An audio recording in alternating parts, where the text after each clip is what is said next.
Amis surfistes, bonjour. C'est avec beaucoup de joie que nous vous retrouverons pour passer en revue cette 26e journée. Une journée dominicale placée sur les lignes du Phoenix Maiden Cup, qui s'est déroulée par un temps magnifique. De belles arrivées, de belles employades, de grosses satisfactions et aussi quelques petites déceptions. Pour notre part, nous allons faire notre mieux pour vous orienter vers futurs vainqueurs. Quand quitte à nous répéter, we care for you. Débutons avec la première course de la journée. Le favori Direct Approach, gêné en pleine ligne droite, a été logiquement promis à la première place au détriment de Kitesurfer. Celui-ci, qui a la fâcheuse habitude d'écorter en ligne droite finale, a payé fort le prix cette fois. Notons que les deux premiers sont encore jeunes et possèdent une belle marge de progression. Ils devraient pouvoir dominer cette classe et grimper des échelons par la suite. Tornado a une course très difficile.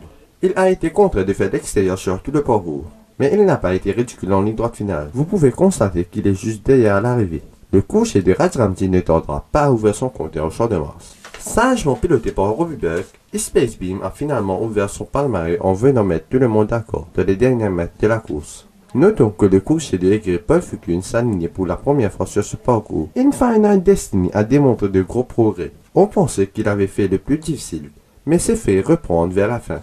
Le cocher de l'écurie Gatiador mérite d'être suivi à la prochaine fois. Bonne prestation de The Sneaker, qui a une course de rêve sur les barres. À notre avis, l'élève de Ricky Bangor sera plus dangereux sur un parcours moins long. Avec le retrait du nouveau et favori Twitter, Mighty Mouse n'a eu aucun mal pour renouer avec du succès, se rachenant du même coup de sa mauvaise performance à sa précédente sortie. Le cocher de l'écurie Alette confirme aussi qu'il est beaucoup plus à l'aise sur le kilomètre. Il nous a sorti un très joli finish pour s'imposer et donne l'impression qu'il peut continuer sur sa lancée. Maintenant Visual, fidèle à son habitude à animer les débats, a fait un peu de résistance dans la ligne droite finale avant de lâcher prise. Dans cette quatrième course, nous avons assisté au début fanfare de Remington Tugger, en dépit d'une course difficile à l'extérieur. Le cocher de l'écurie Paul Fukun s'est imposé avec beaucoup d'aisance, et semble promis à une belle avenir chez nous. Easyfo a tout tenté après un parcours de rêve, mais il a dû se contenter de la deuxième place. Il demeure un cocher très valable de cette fourchette. Idem pour Evan Chance. Nous avons l'impression que le cocher de Patrick Mervin fera mieux sur un parcours légèrement plus long. Course intéressante de Ocean's Edge. Il a terminé très fort au milieu de la piste. Son entraîneur a été très patient avec lui, et il serait plus sage de ne pas les perdre de vue à sa prochaine sortie. Surprise à la cinquième course, où Karpinski, superbement piloté par Jack Dahl, est venu surprendre le favori dans les 50 derniers mètres. Première bonne course de ce cheval depuis qu'il est passé chez l'écurie Samdin. Sur ce qu'il a démontré dimanche, il est évident qu'il faudra désormais compter avec. Le grand favori Istiklal est parti trop vite à notre avis.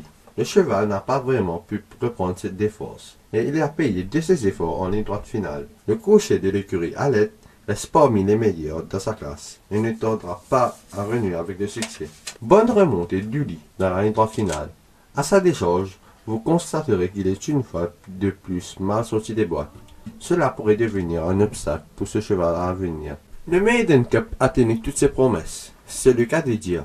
Piloté avec beaucoup de patience et de dextérité par son cavalier jeune Giroudis, Intercontinental est venu renverser les pronostics venant à bout du favori Vettel dans la ligne droite finale. On ne présente plus le cocher de Gilbert Roussette sur notre turf. Et dimanche, cela a été la consécration d'une longue ascension vers le sommet. Vettel n'a pas à rougir de sa défaite. Il était seul contre tous. Il a dû sortir de ses pas en début de course, et cela lui a été néfaste en ligne droite finale. Il demeure néanmoins un joker pour son écurie dans la dernière partie de la saison. Natlaebal et Akupa ont fait ce qu'ils pouvaient et n'ont pas démérité. Ils seront présents dans les courses à handicap. Isaacs est celui qui s'est sacrifié en début de course. Il a été inexistant dans la ligne droite finale. Il est encore loin de son meilleur niveau 2012. Odrock a été l'auteur d'une honorable performance. Il termine de façon très plaisante. Il pourrait bien surprendre dans une course à handicap. Il est en tout cas sur la montante. Quant aux autres participants, ils n'ont pas vraiment brillé et devront repasser. Venons à la septième course de la journée. Longtemps menaçant, Prince of Wings a finalement ouvert son compteur sur le sol mauricien. Bénéficiant du train rapide à l'avant, le cocher de l'écurie Mervin n'a fait que cueillir ses adversaires dans la ligne droite finale.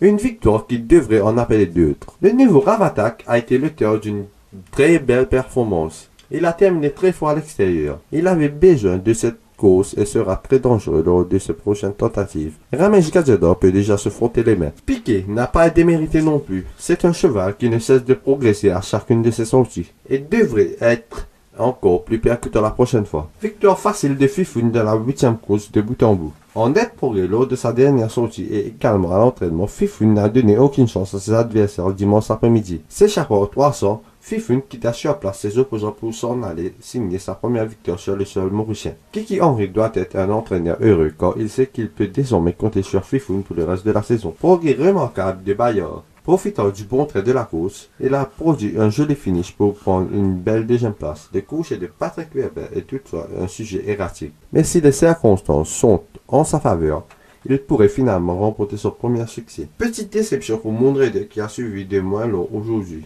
et qui n'a pas eu le même dash final. Il reste toutefois sur un valeur sûr dans cette place. Très belle arrivée dans l'épreuve de clôture. Le vieux Burberry a remis ça en s'envolant une fois de plus dans les 75 mètres. Nous avons l'impression que le coucher de Kiki Henry a retrouvé une deuxième jeunesse. Pour ce qu'il a démontré jusqu'ici, il va sans doute dire qu'il faudra avoir l'œil lors de ses prochaines sorties. Page Entry a été le grand mensonge de la course. Il n'a pas eu de clear run au moment crucial de la course et échoue de justesse pour la victoire. C'est lui, en quelque sorte, le vainqueur moral de la course. Kyle Seggers reste redoutable sur un 13,25. En revanche, il est très vulnérable sur un 1400. Vincenzo a couru en progrès. Il se rapproche davantage de son premier succès au champ de Mars.